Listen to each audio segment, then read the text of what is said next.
پرۆژە یاسایەک بخرێتە ناو جەدوەلی ئەعمالی ئەمڕۆی کۆبوونەوەی پەرلەمان سەعادیەک ئامانجیان ئەوەیە کە ئەم یاسایە دەنجی بۆ بدرێت یعنی بخرێتە دەنگدان و تەنانەت بەشێک لە لایەنە سیاسیە شیعەکانی عێراق پێداگری دەکەن لەوەی کە ئەگەر بە زۆرینە و کەمینێش بێت ئەم یاسایە ئەمڕۆکە تێدەپەڕێنن لەبەر ئەوەی عێراق دەرفەتی ئەوەی تێدا نەمایە کە ئەم یاسایە چیتر دوا بکەوێت و بەشێکیش ینی کە لە پشتی دەرکردن و دەرنەکردنی ئەم یاسایەن پەیوەندی بە دۆخی سیاسی عێراق پەیوەندی بە مەسەلەی هەڵبژاردننی پێشوەخت هەیە کە قەرارە لە دەیدەی ئەمساڵ بکرێت و هەروەها بەشێکی پەیوەندی بەوە هەیە کە بیانەوێ بە شێوازێک لە شێوازەکان گرفت و بربەست بۆ بەردەم حکوومەتی مستەفا کازمی دروست بکەن. ئێمە ڕاستەکەی ناتوانین بڕیار بدەین یان بڵین ئایا ئەمڕۆ سەعادیە کۆبوونەوەکە دەکرێت و ئەم پرۆژە یاسایە دەنجی بۆ دەدرێننا لەبەر ئەوەی لەم ساتە وەختەی کە ئێستا من و جەنابەت گفتوگۆ دەکەین دەستەی سەرۆکاتی پەرلەمانی عێراق لەگەڵ لیژنەی دارایی پەرلەمانی عێراق لە کۆبوونەوەدان بۆ ئەوەی بتوانن دەرچەیەک بدۆستنەوە کە ئەم مەسلەی هەرێم وەکو باش وەکو ئەوەی کە چی ئیلتیزامێکی دەکەوێتە سەرشان و حکوومەتی عێراق چ لە مقابلی ئەوە دەداتە هەرێمی کوردستان هەموو ئەوانە ئێستا لە کۆبوونەوەن و پێیان وایە تا سەعادیەک کە کۆبوونەوەی پەرلەمانی عێراق دەست پێ دەکا بە پێشتر بتوانن بگەنە زۆرێک لە ڕێکەوتن و ئێمەش دەزانین کە لەم ساتە وەختە ئێستا وەفدی حکوومەتی هەرێمی کوردستانیش هەر لە عێراقا لە بەغدایە لە ماوەی 2-3 ڕۆژی ڕابردوو ئامادەجیان هەیە لەوێ بۆ ئەوی بتوانن ینی کاتێک کە ئەم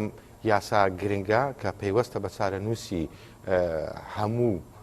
عێراق بە تایبەتی موچەخۆران فەرمانبەران لە عێراق و هەرێمی کوردستانیش بۆ ئەوی بتوانین لانی کەم ینی بەش و حسەی هەرێمی کوردستانیش لەم یاسایەدا بوونی هەبێت وەکو ئەومان لێنێ کە لە ماوەی پێشتر یاسای قەرز لە عێراق کرا بەبێ ئەوەی هیچ ئامادەجیەکە بێت لەلایەن هەرێمی کوردستان بەبێ ئەوەی هیچ سوودێک لەو قەرزە ببینین بۆ ئەوی جارێکی دیکە نەکەوێت بەڵام کاکنەوزاد بۆچی ئەم ساڵ پرۆژە یاساکە ئەوەنە بە قورسی یاخود ئەوەنە لەمپەڕی بۆ دروست دەبوو بۆ دەنگدان و بۆ تێپەڕاندن یان دوودڵ بن لە مەسلەی موچەکانیان ئایا لە داهاتوو حکوومەتی هەرێمی کوردستان پێیان دەدا پێیان نادا ئەگەر پێیدان بە ڕێژەی چەند لە موچەکانیان سەتا چەند لیان دەبڕێت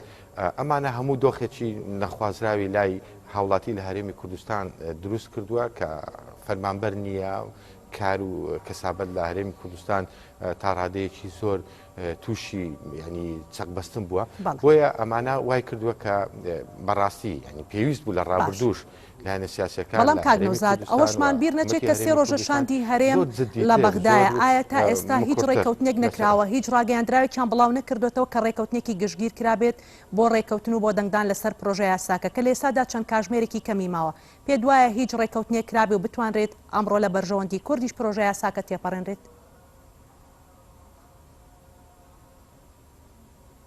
خۆی لە ڕاستیدا ئێوە دەزانن ینی لە ڕابردوو ڕێککەوتن هەبووە لە نێوان حکوومەتی هەرێمی کوردستان و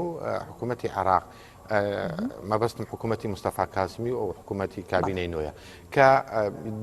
سیغەیەک داخلی ئەم پرۆژە یاسایە کراوە کە هەرێمی کوردستان پێڕازی بووە حکوومەتی عێراقیش پێڕازی بووە ئێستا یعنی لە ماوەی ڕابردوو بە ئێستاشەوە لایەنە شیعەکان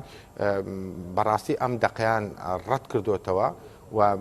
بەدیلی دیکەیان هەیە هەرچەندە هەتا ئێستا ئەم بەدیلیان ڕانەگەیاندووە بەڵام لە کۆبوونەوەی دوێنێ شەو کە نوێنەری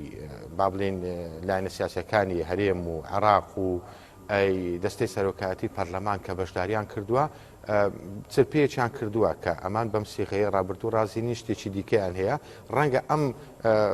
بەدیلەی ئەوان ئەمڕۆکە لە کۆبوونەوەی دەستەی سەرۆکایەتی پەرلەمانی عێراق و لیژنەی دارایی پەرلەمان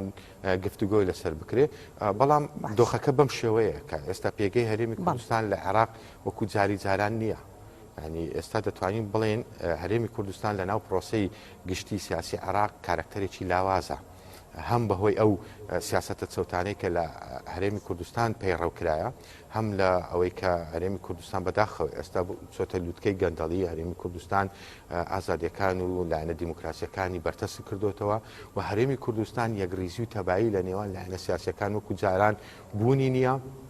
دەتوانین بڵێن هەموو ئەوانە هۆکارن بۆ ئەوەی کە هەرێمی کوردستان بە بەهێزێکی لاوازەوە داخلی ناو پرۆسی سیاسی بێ لە عێراق جگە لەوانەش ئەمە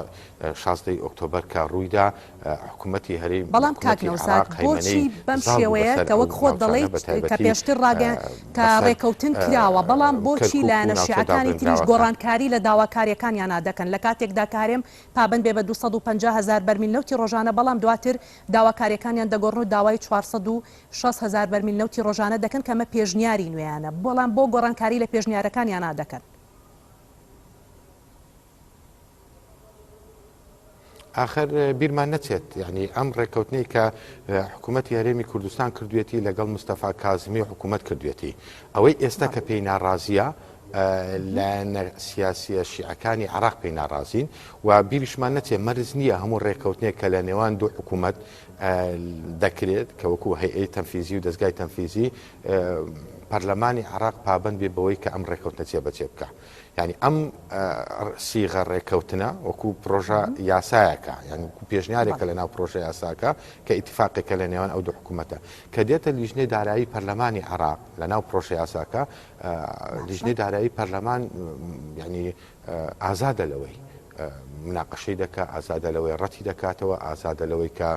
لە بەشێک لە برگەکانی عەرقەلە دروست دەکات گرفت دروست دەکات ئەی کەواتە شاندی هەرێم دانوستان لەگەڵ چێ بکات بۆی بگەنە ڕێکەوتنێکی گشتگیرە گەرگەروا بێت لەگەڵ حکوومەتتا کۆبێتەوە دواتر لیژنەی دارایی بڕیارێکی تر بدات. دەبێ ئەم زەمینە سازیە پێشتر بکرێت یعنی ئێستا ئەمە دەزانین ینی چەند مانگێک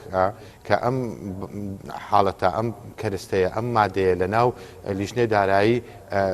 گفتگۆ دەکرێت و دەزانین ینی خێتابی لایەنە سیاسەکان لە عێراق چۆنە بەرامبەر بەم مەسەلەیە دەبوایە ینی هەرێمی کوردستان جددیتر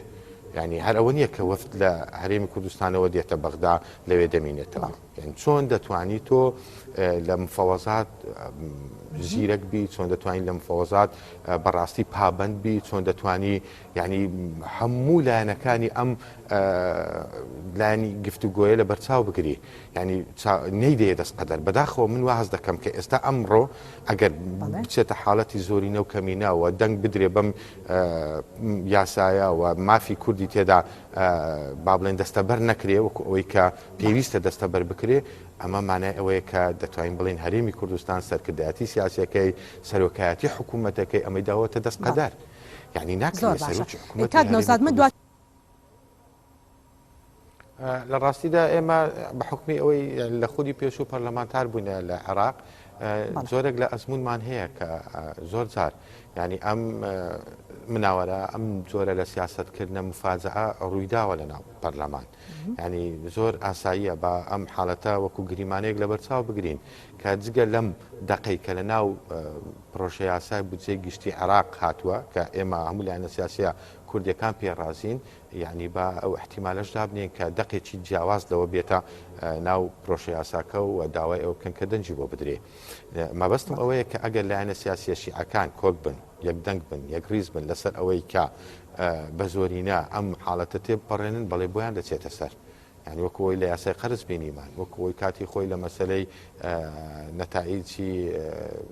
ڕفراندۆم بینیمان لە زۆر شتی دیکە کە دێتە پێش بە تایبەتی هەندێک جار بەشێک لە سونەکانیش بۆ بەرشەوەندی خۆیان دەستنە پاڵ شیعەکان یعنی کورد کەمینەیە ئەم سەردەمەش بەڕاستی بەسەر چوو کە کاتی خۆی دەمانگوت پرۆسی سیاسی عێراق بەبێ کورد ناچێەوە دەستچێەوە شکست دێنێەوە کۆمەلگای نێودەوڵەتی قوبوڵی ناکە وڵاتانی ئیقلیم ڕازی نابن پێداگرن لەسەر ئەوەی کە دەبێ ئیلا هەرێمی کوردستان پێگە و زەمانەتی و گرنتی هەبێتن ئەمانە بەسەر چوون ئێستا کورد ئەو کوردەی جاران نییە کە لە عێراقا نە سەرۆکایەتەکەی کۆماری نەسەر و کۆمارەکەی ئەو سەر و کۆمارەیە کە لە ڕابردوو هەبووە نە پەرلەمانتارەکانی ئەو پەرلەمانتاران نە دەستەی سەرۆکایەتەکەی نەهێز و سنگ و قورسایی لایەنە سیاسەکان لە عێراق نە ئەو زەمینە و پشتیوانێ نێودەوڵەتەی کە کورد و هەرێمی کوردستان جاران هەیبوو جاران هەرێمی کوردستان مارەسەی دەوڵەتی دەکرد ئێستا وا دەپاڕێنەوە لە عێراق کە وەکو هەرێمەکە دەستی پێوە بگرن ئەم هەرێمە نەڕوخێ یعنی من جیاوازیەکە زۆرە پڕێزەکەم لەگەڵ ئەوەی کە ئێمە مارەسەی دەوڵەتمان دەکرد و ئێستاش رازینە بەوەی کە هەرێمەکەمان کە زۆر لە گوتاری هەرێمی کوردستان گوێمان لێ دەبێت خۆیان ینی ئەوانەی باڵان لە هەرێمی کوردستان سەرکردیان گەورن دەڵێن ئەزمونونەکەمان فیدراالیەکەمان و کیانەکەمان لە بەردەم مەترسیدایە فەرمو پەرلەمانتارەکانی شیعە ببینن دەیانەوێت بەرنمەیانە لە خەیاڵیانەوەیە کە ئەم حکوومەتە ئەم هەرێمی کوردستانە وەکو قەوارە نەمێنێ معنای ئەوەیە شتێکەیە هەبوونی ئەم شتە معنای لاوازی ئێمە پیشان دەدات ئێمە دەبێت خۆمان بەهێز بکەین بەڵام کاک نەوزاد بۆچی پرۆژە یاسای بودجەی ساڵی 2020 واتە ئەم ساڵ ئەوە لەمپەڕی بۆ دروست بوو ئەوە قورس بوو لە دوای 2 مانگ و 20 ڕۆژیش ئامادەکرا بۆ دەنگدان و ئەگە بەردەوام لە لەمپەر و کێشەدا بوو هۆکار چی بوو کەم ساڵ بەم شێوەیە بوو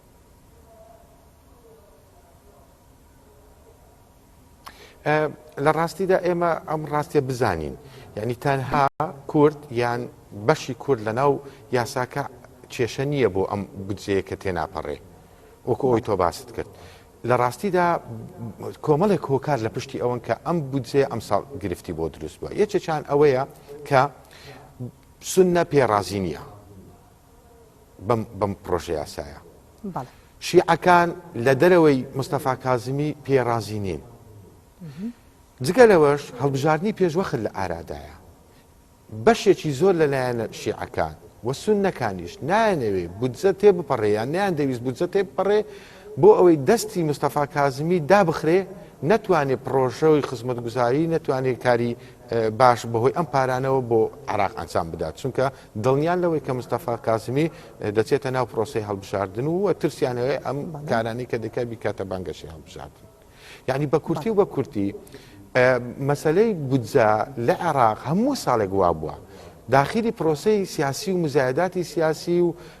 دۆخی سیاسی دەکرێتن بەداخەوە کە ئەمە نابێوا بێت من بخۆم بە شخصی ئەمە بەخیانەت دەسانم تۆ قوتی خەڵک بەرژەوەندی خەڵک پرۆژە بۆ خەڵک موچەی خەڵک ژیان و گوزەرانی هاوڵاتی ببەستیەوە یان بیخێتە ناو ململانەی سیاسی کە ئەمە بەڕاستی کەلتورێکی ناشیرنە لە عێراق دروست بووە و لە هەرێمی کوردستانیش دروست بووە یعنی تۆ سەیر کە لە هەرێمی کوردستان مەسلەی موچە یعنی کراوەتە ینی کەرستەیەکی ناشیرنی بانگەشەی هەڵبژاردن و مزایدات بەدەست لایەنە سیاسەکانەوە ئەوە لە کاتێکدایە کە دەبێ هەموو لایەنە سیاسەکان کۆک بن لەسەر ئەوەی کە مافی هەوڵاتی مافی خەڵک پارێزراو بێت بەڵێ سپاس بۆ نەوزاد ڕەسوڵ ئەندامی پێشووی پەرلەمانی عێراق لە ناوینی ڕۆژ لەگەڵمان بوویت